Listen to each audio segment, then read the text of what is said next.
Assalamualaikum warahmatullahi wabarakatuh. Selamat pagi anak-anak. Jumpa lagi dengan Bu Sylvia. Apa kabar hari ini? Udah pada sarapan belum? Sama ibu juga belum sarapan. Ayo nanti setelah kita pelajaran kita ke kantin, oke? Sekarang ibu akan mulai mengabsen ya. Yang pertama, Azza Aura hadir. Yang kedua, Erika Ima hadir. Yang ketiga, Nia Kartika hadir. Oke, semua hadir ya hari ini, alhamdulillah. Sekarang kan anak-anak udah kelas 11 semester 2. Bentar lagi mau kelas 12. Jadi harus ditingkatkan lagi belajarnya. Harus rajin-rajin membaca. Oh iya, di sini ada yang mau lanjut ke perguruan tinggi atau kerja mungkin? Coba yang mau kuliah berapa? Oh, yang kerja? Oh, yang kuliah banyak ya di sini. Oke, jadi harus benar-benar rajin berdoa, rajin berusaha, rajin belajar. Oke? Sebelum memulai pelajaran pada pagi hari ini, alangkah baiknya kita untuk berdoa terlebih dahulu. Oke, Ibu minta tolong ya kepada ketua kelas di sini untuk memimpin doa. Siapa ketua kelasnya? Oh, Mas Fahri. Silakan Mas Fahri dipimpin doanya.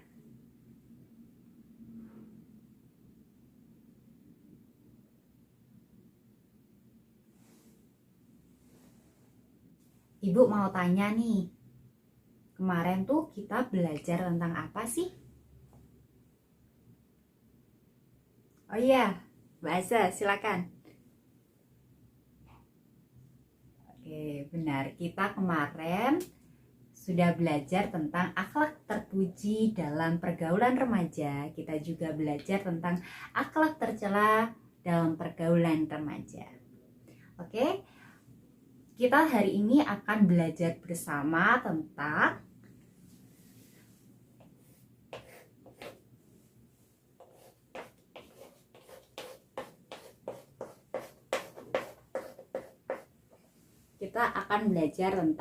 tasawuf. Ada yang tahu apa itu tasawuf? Oke.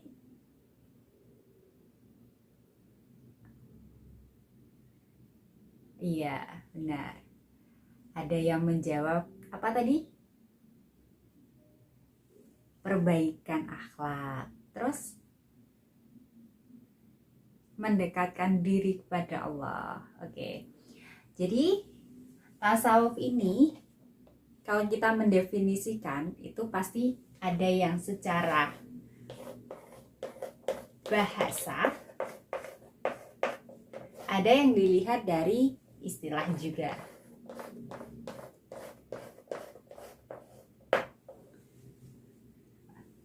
Yang pertama kita bahas adalah secara bahasa. Kalau ibu boleh tahu, tasawuf ini berasal dari bahasa apa? Benar sekali, dari bahasa Arab. Jadi, tasawuf kalau dilihat dari segi bahasa, katanya nih ada empat kata. Apa saja?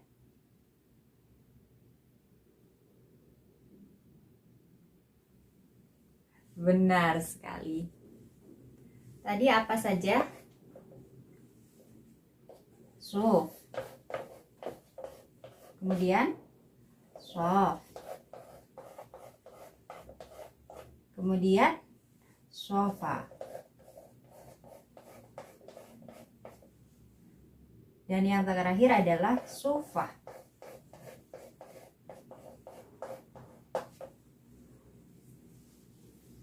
Oke, ada 4 ya. Jadi, masing-masing kata ini punya ceritanya sendiri-sendiri. Setiap kata itu punya cerita sendiri-sendiri. Yang pertama adalah suf. Suf ini berarti apa? Bulu domba. Pada zaman itu, pada zaman dahulu, penganut tasawuf ini memiliki kehidupan yang sederhana, memakai wal kasar. Pada zaman dahulu itu, wal kasar ini melambangkan kesederhanaan. Makanya tasawuf ini disebut dengan suf, yang artinya adalah bulu domba. Yang kedua adalah sof. Sof itu apa tadi artinya? Benar, barisan. Jadi cerita di balik barisan ini adalah barisan ini dinisbahkan kepada orang yang ketika sholat selalu berada di depan, di sof depan. Sama halnya dengan sof depan. Ketika sholat yang berada di sof depan, orang tersebut mendapatkan pahala, orang tersebut diberikan kemuliaan oleh Allah.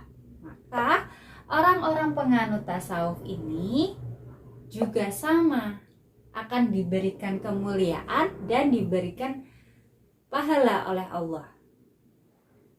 Makanya secara bahasa tasawuf itu disebut dengan sof. Yang ketiga adalah sofa. Sofa itu berarti jernih. Kenapa disebut sofa? Karena mereka itu menyucikan dirinya di hadapan Allah melalui latihan berat dan lama. Maka dari itu, tasawuf ini juga dikatakan sebagai sofa. Terus yang keempat adalah sufah.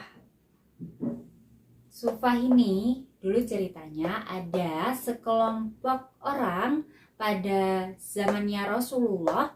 Mereka itu berdiam diri di serambi masjid dan mengabdikan seluruh hidupnya untuk beribadah kepada Allah. Makanya tasawuf ini juga disebut dengan sufah.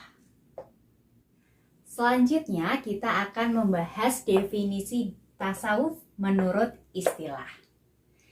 Jadi tasawuf ini merupakan ilmu yang mempelajari mengenai cara-cara untuk menyucikan diri, memperbaiki akhlak, dan membina kesejahteraan lahir dan batin. Untuk apa? Untuk mencapai kebahagiaan. Kehidupan ini kita tuh tidak hanya berhenti setelah kita mati. Kita akan melalui kehidupan selanjutnya, yaitu di akhirat. Makanya tasawuf ini penting untuk dipelajari. Oke, pada awal pembentukannya tasawuf ini adalah akhlak.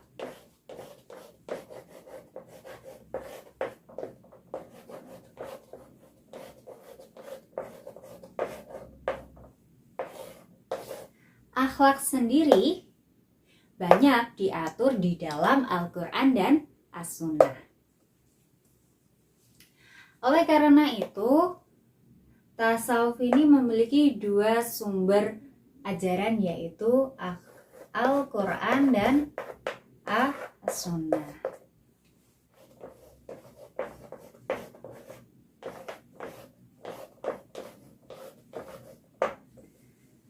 Di antara ayat-ayat yang ada di Al-Quran yang menjadi landasan munculnya kezuhudan dan jalan kesufian, yaitu ayat yang berkenaan dengan kewajiban berzikir.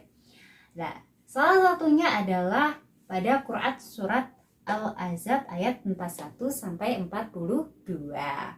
Oke, boleh Ibu minta tolong kepada anak-anak untuk membacakan ayat 4142 Quran surat Al-Ahzab.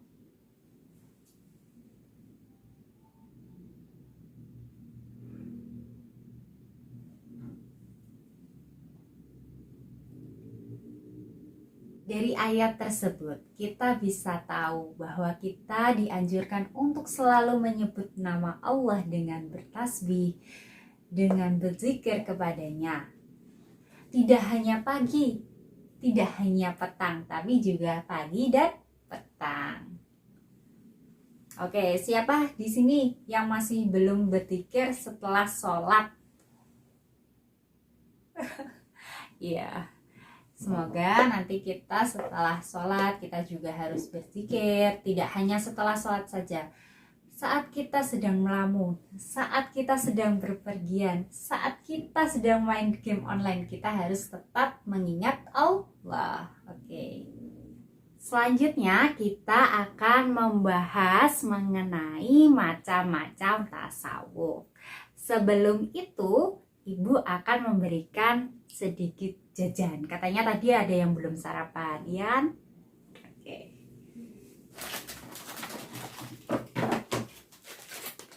Iya, ini.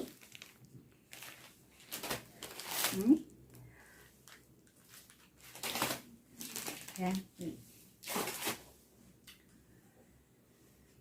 Oke, nggak apa-apa, makan jajannya dulu, tapi sambil dengerin Ibu. Oke? Jadi, macam-macam tasawuf itu ada berapa? Benar, ada tiga. Yang pertama adalah falsafi, kedua akhlaki, ketiga adalah amali. Jadi ada 3. Yang pertama adalah tasawuf falsafi. Jadi tasawuf falsafi ini adalah tasawuf yang didasarkan kepada gabungan antara tasawuf dan filsafat. Jadi tasawuf falsafi ini dikembangkan oleh para sufi, para ahli sufi dan filosof. Mereka ini gemar tentang ide pemikiran terhadap ketuhanan.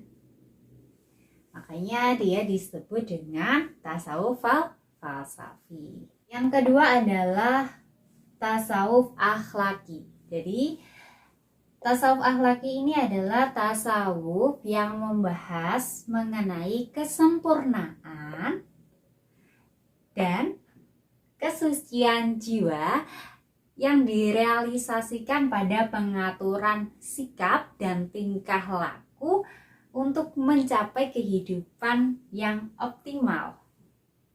Kemudian yang terakhir atau yang ketiga adalah tasawuf amali. Tasawuf amali ini adalah tasawuf yang membahas mengenai bagaimana sih caranya mendekatkan diri kepada Allah. Gitu.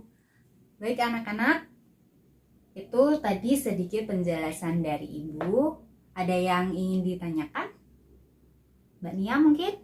Mbak Asa? Mbak Rika? Oke, tidak ada ya. Kayaknya sudah paham semuanya. Selanjutnya kita akan bermain game bersama-sama. Ibu ambil bolanya dulu ya. Oke, Ibu udah bawa bola. Oke.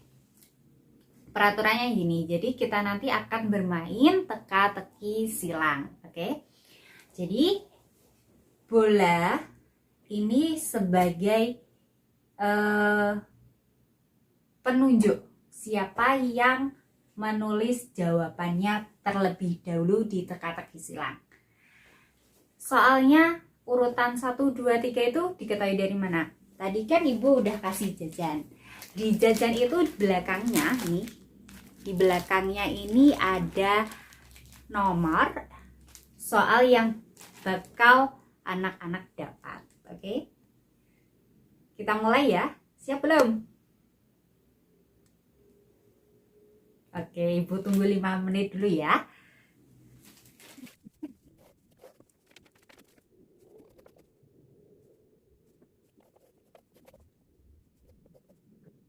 Oke, udah selesai ya, udah 5 menit loh ini.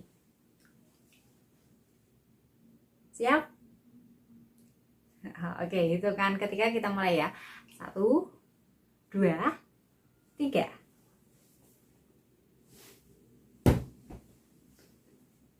Siapa yang dapat? Oh iya, Mbak Aza ya?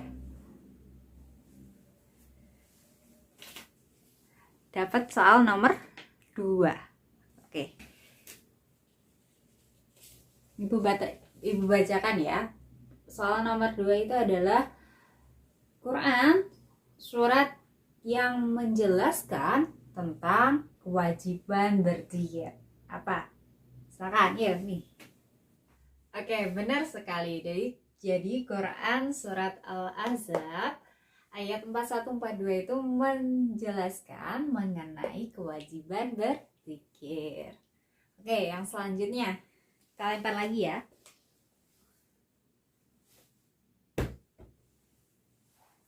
Oke, kena Mbak Niat. Oke, Mbak Niat kena nomor.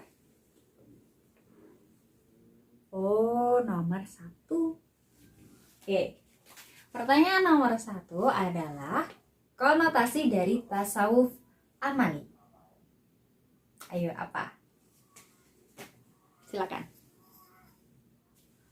Oke, benar sekali. Jadi, konotasi dari tasawuf amali adalah torekon. Karena apa? Definisi dari tasawuf amali tadi apa? Yaitu tasawuf yang membahas mengenai cara untuk mendekatkan diri kepada Allah. Jadi itu adalah konotasi dari torekon. Oke. Otomatis yang terakhir adalah Mbak Rika dapat soal nomor 3. Pertanyaan nomor 3 itu adalah tasawuf secara bahasa yang berarti bulu domba. Coba ini. Oke, benar sekali. Tasawuf secara bahasa tadi kan ada 4, ya. Salah satunya adalah suf. Suf ini berarti bulu domba. Kenapa disebut bulu domba? Karena dulu kesederhanaan itu dilambangkan oleh kain bol kasar. Makanya para sufi hidupnya dulu memakai bol kasar.